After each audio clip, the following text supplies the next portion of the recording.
Okay, this is day 6 up at the garden plot, and as you can see, I just moved that umbrella. There was a lot of wildlife in that umbrella, so I had it airing out. And speaking of wildlife, here's where I found a turtle, a little baby turtle. It looked like an eastern slider, and couldn't really identify it, but I was really surprised to find a turtle up at the garden because we're like, you know, 800 yards away from the closest creek.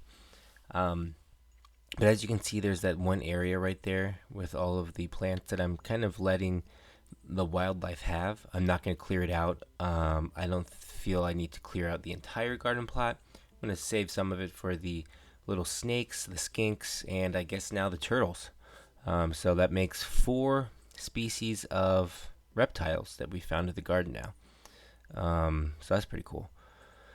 And as you can see, the raised beds are sort of shaping up. Sort of. This is where I get to be a little creative and kind of set up how I want the community garden to look.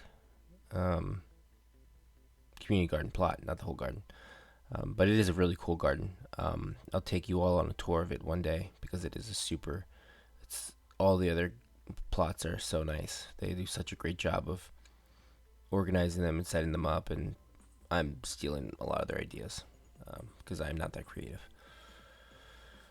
But yeah, right now I'm setting up where the soil is going to be for the Three Sisters bed. It's going to be the corn, beans, and squash. The biggest bed will be dedicated to that. And so I put down some manure and some topsoil just because it was the cheapest option for me. And then, yeah, it's sort of coming along.